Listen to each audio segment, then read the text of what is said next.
Hello and welcome everybody to today's VETtrak Wednesday webinar. My name's Paul Vanderberg. I'm the Head of Software here at VETtrak, and today we're going to be going through the changes in this VETtrak 17.1.3 update.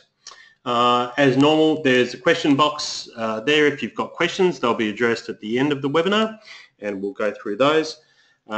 Just write them in as you go, and basically we'll come back to those. Okay, good to see so many people here today.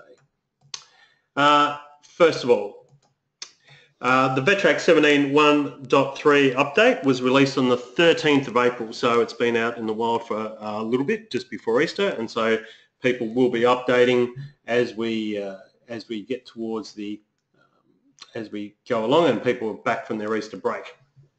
So it's available now and available for download, either download from the Customer Center, or because it is a minor update, if you're already on 17.1 or 0.1.1 or 0.1.2, you can use the Check Web for Updates feature in the preferences, which will update it from there.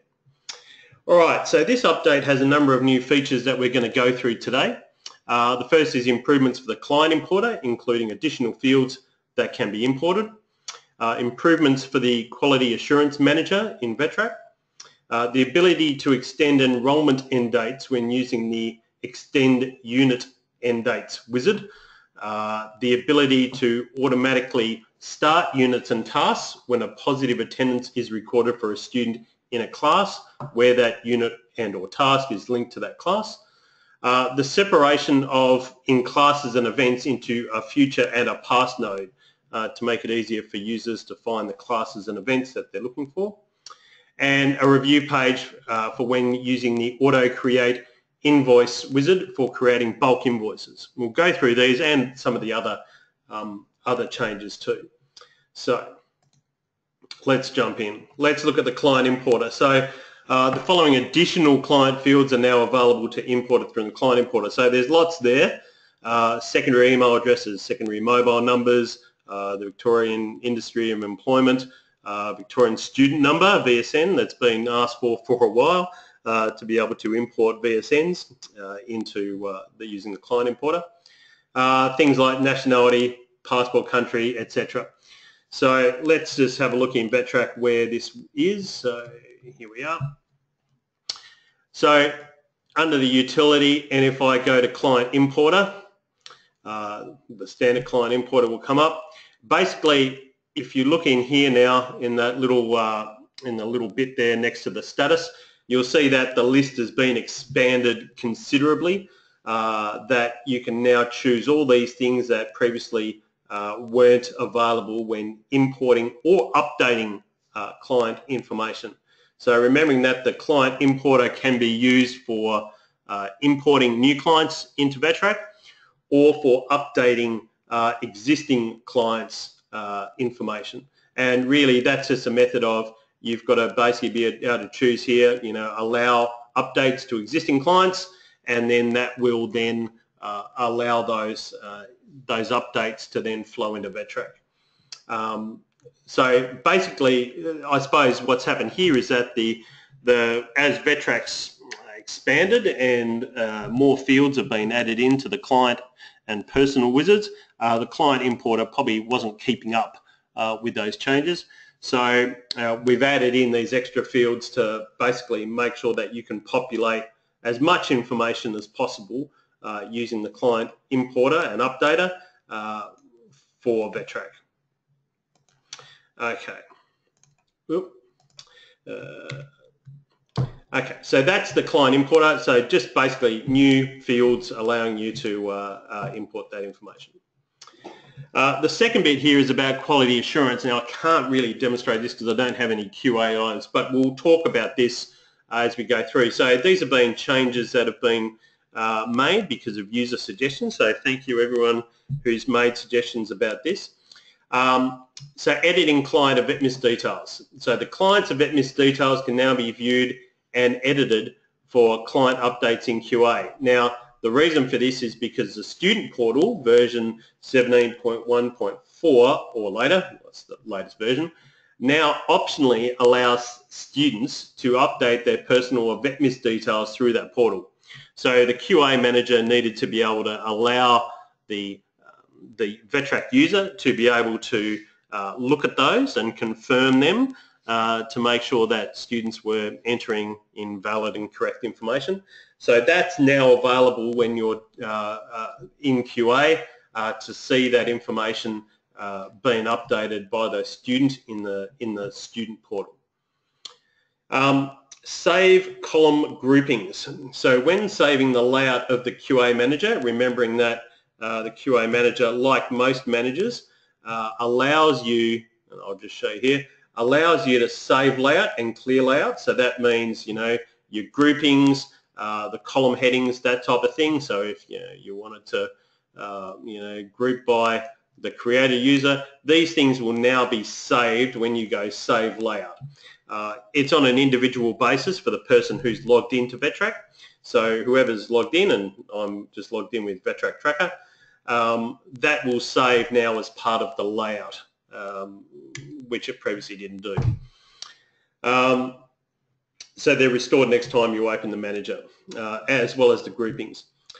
Refreshing improvements. So after accepting or rejecting a QA item, the next item down the list in the QA manager is now automatically selected. So previously what happened was it refreshed the screen and you lost the position of where you were at in the QA manager, which there were some users found that quite frustrating, to then have to continually expand the thing that, you know, if you were grouping by, for example, you know, that user heading, it collapsed the node and then you had to re-expand the node and refine the next. So all it does now is basically moves to the next item so that that's constantly still there and you're not needing to refresh that constantly. And QA data scrolling. So scrolling of QA item data has been improved. That's on that right-hand side. So what I mean there is the things that are over here. So if you've got stuff in there and it's a big long list, that's now improved as far as the scrolling goes for those. You can now scroll the screen when viewing a QA item data history record. So there's some updates there for QA, nothing, you know, I suppose massive there, just really about improvements to that manager to make it more user-friendly for customers so that you're not constantly having to refresh those lists. Okay, let's look at some of these other ones. So the extend unit end dates wizard. So the extend unit end dates wizard and New South Wales extend unit dates wizard now have a tick box allowing you to automatically extend any enrolments end dates if it's in the past. So previously you just got a red arrow to say no, you can't extend the unit end date past the enrolment end date. But the change has been made now, so you can actually extend both at the same time. So if this is ticked, then for any unit that is to be extended but has an enrolment end date in the past, a yellow status will show, and if saved, the enrolment end date will be updated to the end of the following month along with the unit end dates. So let's have a look at how that works in practice. So I have my trusty Hawthorne list here, and Jordan Lewis, for example, has an enrolment. Now you'll notice that the enrolment start date is the 1st of the 1st, and the enrolment end date is the 31st of the 1st, so the end of last month. Jordan also has results in some units, so he's got some continuing results, and all these are set with a unit end date in the past as well. So they've got continuing, finishing at the end of the previous month as well. So in the past, previously, when you couldn't have updated these unit end dates because the enrolment end date was in the past as well, and you would have had to come in and extend the enrolment end date, etc., to make it all work. So if I go to utility extend unit dates, and I'll change this to national because I know that Jordan's got a national enrolment. So if I go find units, it's found the units, all the units for Jordan that have a continuing result where the end date is in the past, and you'll notice that I've got these red errors. And the red errors say the unit's finish date cannot be pushed out any further as the enrolment's finish date is today or in the past. So no change there from previously. The change here is that there is this checkbox that you can tick to say I want to extend the enrolment end dates that are in the past. And if I do that, everything disappears. And if I go find units again, you'll see now instead of a red error, I've got a yellow warning. And the finish date for this enrolment that contains the unit is in the past. The enrolment end date will be pushed out to the end date of the next month along with the unit end dates. So what I can do here is I've got all these units here. So what I can do here is now you can see the original finish date was the 31st of the 3rd. It's going to push out the unit end dates to the 31st of the 5th, which is the end of the following month. And it will also push out the enrolment end date to be basically the same, 31st of the 5th. Now we've had a suggestion from several people that wouldn't it be nice if you could actually select a date here and have these pushed out to that date that you select. We're looking at that for a future update of VETtrak to be able to have basically a date picker, so you can pick the date and it would extend the finish date and the unit end date, if so selected, out to a date of your choice, and also to append a comment. So currently we know that in Victoria, for example, SVTS wants you to add information for audit purposes so that you can say why an end date for a unit was pushed out. So basically it'll allow you to make a comment and then push that out. So that's coming in a future release. The next release for VETtrak, the one set, is 17.2, which is around the 30th of June this year. So we hope to have that there. All right, so if I click on Save now, and I'm going to update these units, and 9 units were saved successfully, and if I close that and go back to Jordan, we can now see that the enrolment end date's been pushed out to the 31st of the 5th, and each of the units have also been pushed out to the 31st of the 5th as well. So it is a big time saver for people who need to be able to push out those dates. The restriction about the enrolment end date's been loosened because the enrolment end date's a non-reportable field. So we've been able to do this reasonably easily. As I said, we are going to be extending that further in a future update so that you can actually choose a date that you would want to use. Okay, let's go back to the presentation. So, and it's the same, the New South Wales Extend Unit Dates does the same thing as well, because New South Wales has its own Extend Unit Dates wizard that is slightly different to the standard extended dates wizard that other states would use. WA also has a specific one about fixed units, but no change has been made to that. Okay, the next big change, and this is a fairly substantial change based upon user feedback, is about automatically starting units on a positive attendance. So a new attendance tab has been added to the program preferences in VETtrak. Here you can configure options to allow VETtrak to automatically record a starting result for a unit and/or starting activity in a task when recording positive attendance for those clients in a class that has the units or tasks associated with it.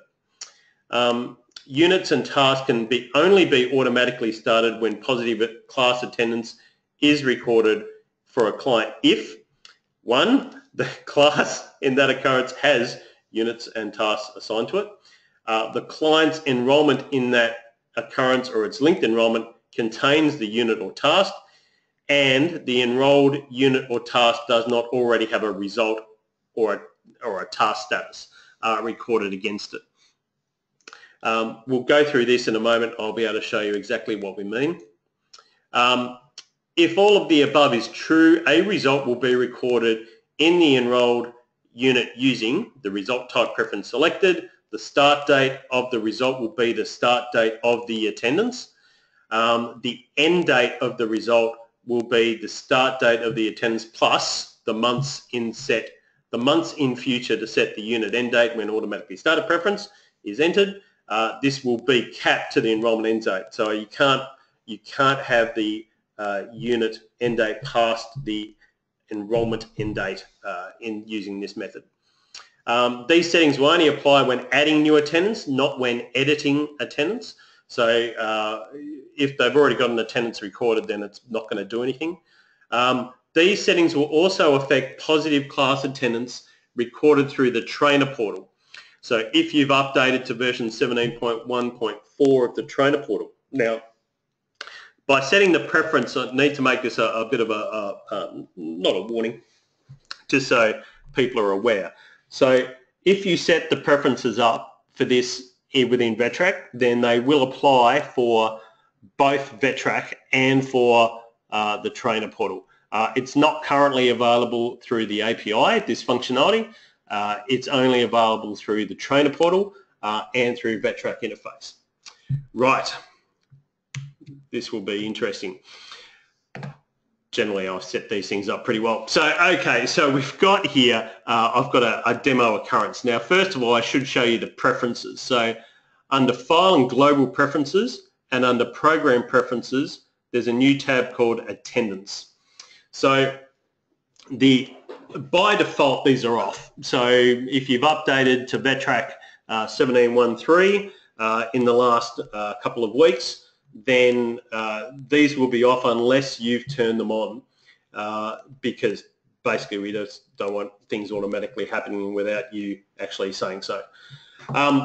Automation. So automatically start the units in a class when recording attendance, and you can choose the result type. Now, this is a filtered list. You can't make them competent from here. So you can only choose interim type results such as continuing or any other type of interim result that you want to choose, but they are an interim result. The months in future to set the unit end date when automatically started. In this case, it's 3 months, and that's the default, but you can change that to be whatever you like. You can also set to automatically start tasks in a class when recording attendance, and the task status you can choose from any of the in progress type statuses, not a completed one. So there are a couple of rules around this about not recording those types of competent results, but you can choose those continuing or interim results. So that's where the preferences are to set this up. Once you've done that, then you can look at the occurrence. So what I've got here is I've got an occurrence, which I'll just pull that down. So there's a couple of things to note here. So let's look at a couple of things for a start. First of all, if you were noticing here, there is 2 nodes now under classes.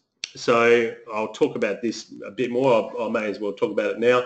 There is a node here for future classes, and there is a node here for today and past classes. So basically what we've done is split this up so to make it easier for you to find the classes which are most relevant to today. So here by default it's expanded to today and past classes. So there's a class which was the most recent class, which is at the top, 24th of the 4th, and then in descending order to the classes which were originally the earliest classes down the bottom. Generally, you're recording attendance for today's classes or recent classes and past classes. So the ones that are most recent are at the top because they're the ones that you're most likely going to be recording attendance for. We've also split out the future classes. It's generally you're not recording, we don't expect customers to be recording attendance for future classes. So those ones are listed here, and again it's the same ordering in that the last class is at the top of the list, and then the earliest class is at the bottom of the list. Now we understand that this is a change in how things are viewed. We've done this to make it easier so that people can find the classes. If you've got a list of classes, you know, 1,000,000 miles long, trying to find the class for today was cumbersome. So this with events has changed things a little bit. Okay, so I'll collapse those up. The other things to note here is I've got some units here. Now previously, to add a unit to classes, you had to go to the class and you had to right click the class and go add units to class, and then you had to go to the next class and go add unit class, next class, next class, next class. We've made this a bit easier now. So what you can do is you can right click on a unit and go add unit to classes. This will allow you to then choose, and you can choose all of them if you wish, or you could just choose one, for example, or however many. You can take that unit and apply it to multiple classes. So if I do that and go next and finish, if I then look at classes, actually, I didn't do it right. So let's try it again. Let's do that for today's class. So if I scroll down the list, this one obviously isn't separated out. So if I put this against a couple of the classes in there. So now if I'm looking at the classes here, you can see that here's a unit which is now applied to that class, and it's applied to the couple of the ones in the future as well. It wasn't applied to those ones. So we have a class here for the 24th. In the same way, I can now go to a task, and I can right click a task and I can go add task to classes, and then I can choose the classes that I want to apply that task to. So I can choose the one for today and maybe a couple of ones in the past as well. So if I look at that class again, it's now got a task and a unit associated with it. So what we can now do is that when we're recording an attendance for these students within this class, currently these students have no result. So there's no result next to each of these students here. What I'm going to do now is I'm going to go to this class, the one that is most relevant, so I'll pick this one here, and I'm going to go record attendance for clients. Now, there's also, we've done another thing here just to make life easier. So this is the method for in bulk recording attendance for clients, but we have also added a right mouse click option here to go record class attendance. So you can go to an individual in a class and record their class attendance here as well, and just use this method if you want. So let's have a look at this, seeing as this is a new node here. So I might choose present. I can adjust the start time. I can adjust the finish time. If I go finish, Josh has now been marked as present.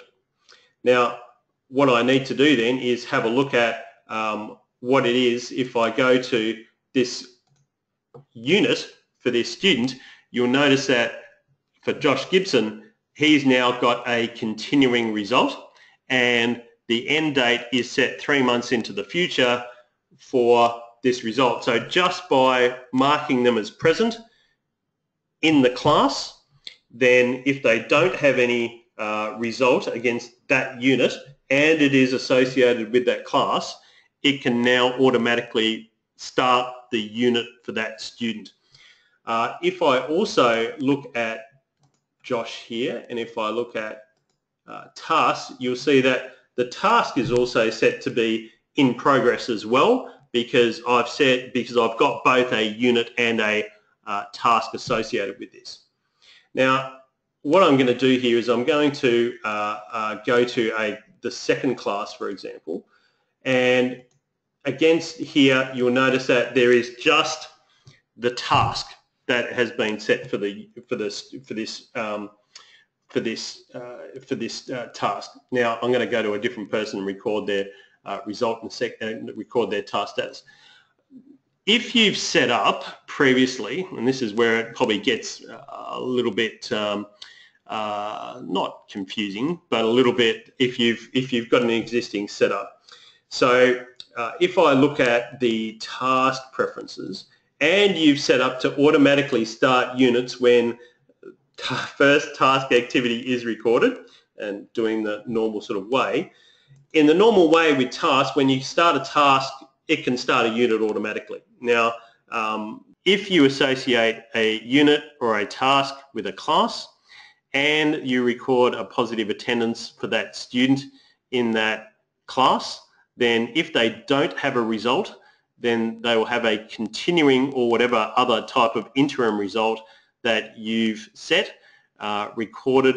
That will get recorded for them with an end date in the future. Let's go back to spreadsheet. Okay.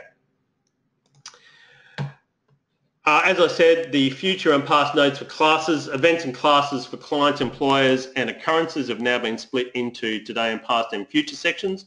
Events and classes are ordered by date descending in these lists. Generally, the today and past section is expanded by default, so today's events or classes appear at the top of that list, as I showed you previously.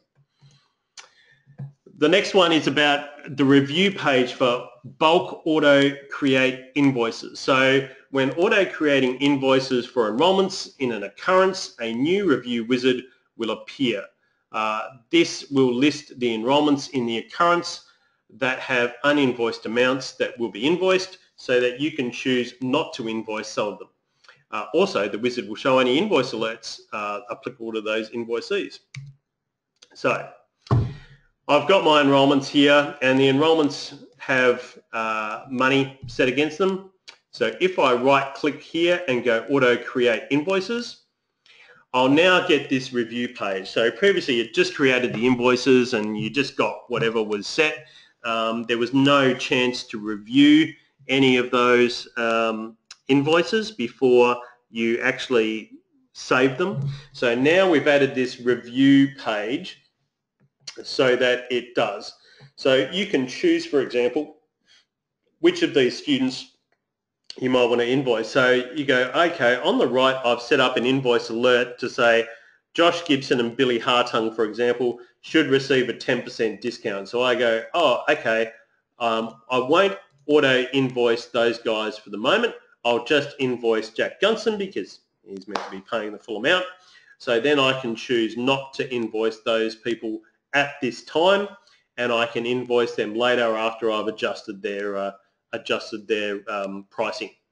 So if I do that, I don't have to print the invoices, but you'll now see that if I look here under invoices, there's one invoice for Jack Gunson for $1,000. It hasn't created the other two. So the review wizard just allows you to be able to review that and to be able to say, no, I don't want to invoice those people at this particular time. Just use a feature that customers have asked for previously.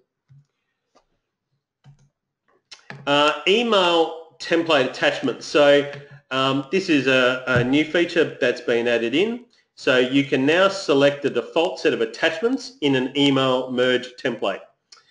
These attachments will be added by default when using the email merge template. Note that the files themselves are not imported into the template, so the file path must still exist whenever the email template is used.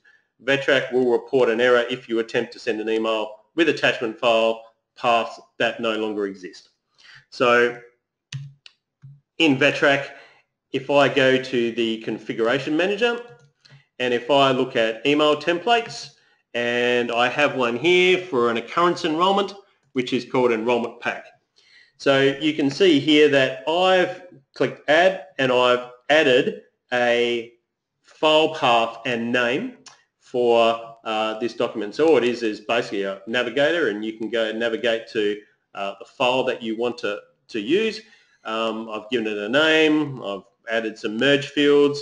Notice you can add CC and BCC addresses. That's been available for a while. But this is new to be able to add in an attachment. So make a note, all attachment files here must exist whenever emails are being sent using the template. So now that I've done that, I could go to, for example, the program manager. I could go to the enrollments node. I could go email clients, and I can say compose email from a template, and I can choose a template. enrolment pack, and you'll see that the file attachment path has been added for this. Now, what you can do at this point as well is that you can then choose here.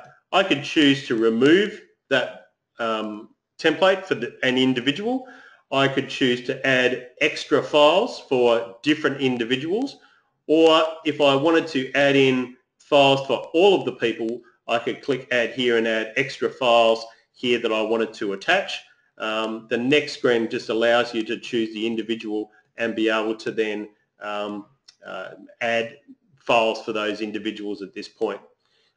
When you're happy and you've got all the attachments that you require, you can go send emails, and it will then email those students those emails with the attachments that you've selected.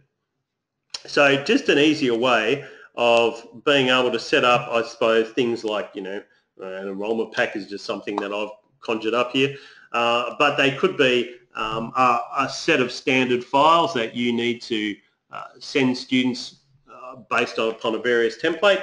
So you can now add those into the template so that you don't necessarily need to add them every time that you're using the template and add the files manually. So just an extra piece there. Okay, let's look at some of the other, quickly look at some of the other enhancements here in 17.1.3. The client info panel now shows the secondary emails and mobile. So if you go back here, if we look at Jordan Lewis, you can see here he's got 2 mobile numbers and he's got 2 email addresses, one for Hawthorn and one for Melbourne. Hawthorn one probably doesn't work anymore.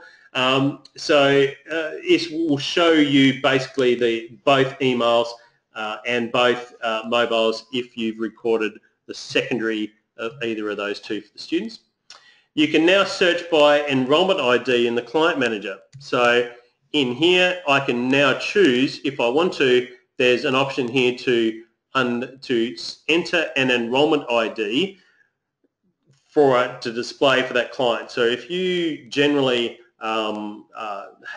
you're searching by, you want to search by enrolment ID and that's important for you, you now can. And obviously you can still search by the other items here that you want. You just choose the enrolment from the list if you want to choose by enrolment. Default client and employer searches. So by default, in every previous version of VETtrak, it's defaulted to searching by surname for the clients, and it's defaulted to searching by name for the employer. You now, in the preferences, and if I go to, I've just got to think which preference it is, general preference. Here it is in the client one, default client manager search. So here you can set globally, and this will be for everyone, what the what you want the search to be. So if you always search for students by the code, client code, then you can set the client code to be the default search. If you search by external code, you can set the external code to be the default search. So if I choose code, for example, and click finish, and if I go back here and if I close that and if I reopen the clients manager, you'll see that now it's defaulted the search to be by code. So you can set at a global level what you want the default search to be. In the employer one, it's just on this first page on the general. So select what the default employer manager search is. You can set that here as well. So I'll go back to client and I can change that back to whatever I want. And it will just then, next time I open the client manager, it will then go to whatever the default is. So it just makes it easier for people who were constantly changing what the search was here, because that's the way that they work. Now it can have a default. Manager tree node ordering. Okay, so the ordering of some of the nodes in the trees in VETtrak was, let's say we could use a word called random. It wasn't consistent. So there was no consistency about how we ordered or displayed things like events, enrolments, contracts, clients, anything basically. It was all done on a bit of a whim about what seemed right at the time. So generally now, if things have a status like enrolments, they'll be ordered by their status first. So active enrolments will appear at the top of the list, and then cancelled enrolments and withdrawn, etc., will be underneath. Then it will be by descending date. So the things that are most active or most current, I suppose, being the things that are on now or potentially in the future, will be displayed at the top of the list, and things that are in the past will be at the bottom of the list. We've done this just to make it more consistent through VETtrak. As I said, it was pretty random. It has changed the ordering and what some people will be expecting to see. We needed a more consistent way of going through those. So the client manager, the employer manager, and the staff manager all received the same sort of treatment, and the program manager for things like events and classes. So they've all had some changes there. The recording of individual attendance, so you saw that in the program manager. You can right-click a person when it works properly to record their individual attendance. You can now duplicate occurrences without events. So if you don't use occurrence events, it doesn't make too much of a difference. But if I go duplicate occurrence, we've added in the tick box to say, do you want to copy events? If you untick that, then the occurrence events won't be copied when you duplicate an occurrence. Just an extra little piece there. And bulk add staff deliverable units in data insights. So if you're using the staff manager and the deliverable units feature, you can now through data insights, you can do a query. Let's add a query, quickly one on staff. Let's put in a surname, run the query, and there's an action here now to add deliverable units. So you can do this, you can add deliverable units, find a unit, and it will add that deliverable unit for whatever staff that you would choose. So it's a way of being able to, in bulk, being able to do that without going through each individual and having to do it one by one for each individual. So Data Insights has a number of these types of update fields now, and we're adding more as we go through so that you can do things like add deliverable units for those people. Okay, please see the full release notes for all changes in 17.1.3. So I've gone through a selection of these. These are, I suppose, the more user feature type of enhancements in VETtrak. The release notes are available in the VETtrak Customer Center. So you can view those, go through the whole list, and there is a fairly substantial list for a minor update for VETtrak. So you'll be able to then review all of those. Okay, let's have a look at the questions that we've got here. So we may have a few. Okay. So yes, so when you're a hosted customer, how do you add the attachment to the email?